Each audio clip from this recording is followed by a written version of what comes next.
नमस्कार, आप देख रहे हैं 4 PM बिहार और मैं हूं अभिषेक मिश्रा। देखिए, सूरजभान सिंह अभी पशुपति पारस के साथ है। बिहार के बाहुबली नेता हैं और सिर्फ पशुपति पारस के साथ ही नहीं, लंबे वक्त से वो रामविलास पासवान के साथ रहे हैं, जो अब इस दुनिया में नहीं हैं। तो सूरजभान सिंह पशुपति पारस के बाद उस पार्टी के दूसरे सबसे बड़े नेता हैं और पार्टी के बड़े मजबूत स्तंभ हैं। और उन्होंने एक बड़ा झटका दे दिया था यह कहकर हाल के दिनों में कि वो पशुपति पारस के साथ नहीं हैं। यही नहीं, उन्होंने यह भी कहा था कि अगर चाचा भतीजा एक नहीं होंगे तो दोनों खत्म हो जाएंगे। और उन्होंने कहा था कि क्यों रहेंगे इनके पास, ये दोनों आपस में झगड़ रहे हैं।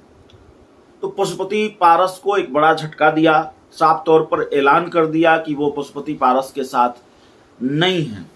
लेकिन सूरजभान सिंह अब नजर आए हैं पशुपति पारस की पार्टी की मीटिंग में।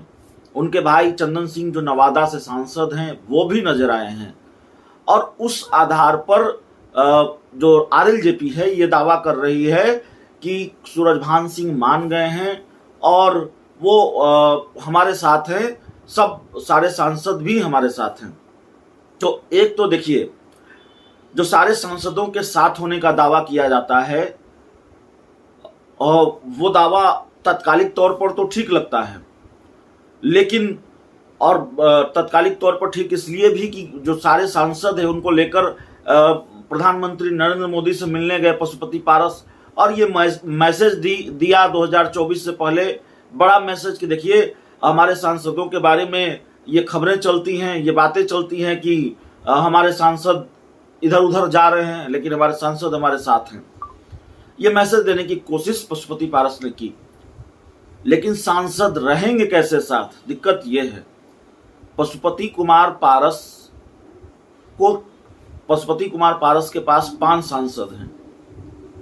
पशुपति कुमार पारस खुद, प्रिंस राज जो उनके भतीजे हैं वो समस्तीपुर से सांसद हैं, खगड़िया से महबूब अली कैसर और वीणा देवी वैशाली से सांसद हैं, चंदन सिंह नवादा से सांसद हैं।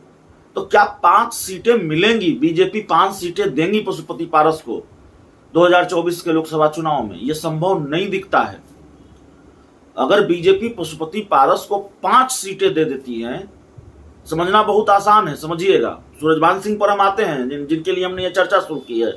जो दावा किया जाता है कि सांसद हमारे साथ हैं, तो मान लीजिए 5 सांसद हैं, 5 सीटें हैं, उस हिसाब से 5 सीटें तो कम से कम चाहिए पशुपति पारस को। तो 5 सीटें अगर पशुपति पारस को दे देगी बीजेपी, फिर चिराग पासवान को कितनी सीटें देंगी? चिराग पासवान तो चाहेंगे कि चाचा को जितनी मिले उससे 1 सीट कम से कम ज्यादा हमको मिलनी चाहिए। अब 5 सीट और 5 सीट भी अगर चिराग पासवान को माने 10 सीट, उपेंद्र कुशवाहा लाइन में है, आरसीपी सिंह लाइन में है, मुकेश सहनी लाइन में है और बहुत हद तक संभव है कि जीतन राम मांझी भी आ जाएंगे। उन लोगों को क्या मिलेगा? उपेंद्र कुशवाहा को तो कम से कम 3 सीट चाहिए। दूसरी तरफ भारतीय जनता पार्टी अधिकतम सीटों पर चुनाव लड़ना चाहती है। तो यह तार्किक नहीं है, प्रैक्टिकल नहीं है कि पशुपति कुमार पारस को 5 सीट बीजेपी दे दे।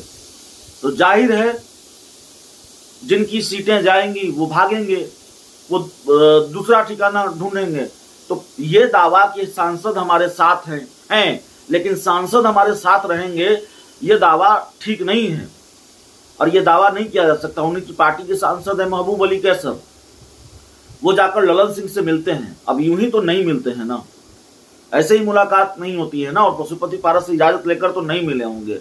नीतीश कुमार की खूब तारीफ भी कर रहे हैं, पार्टी लाइन से अलग जाकर बयान दे रहे हैं। तो जाहिर तौर पर कुछ तो बात है, कुछ खिचड़ी पक रही है। सूरजभान सिंह पार्टी की मीटिंग में जरूर जाते हैं, लेकिन सूरजभान सिंह ने अपने बयान से वो पीछे नहीं हटे हैं। सूरजभान सिंह ने अपने बयान से किनारा नहीं किया है और सूरजभान सिंह ने अपने बयान पर कोई सफाई नहीं दी है।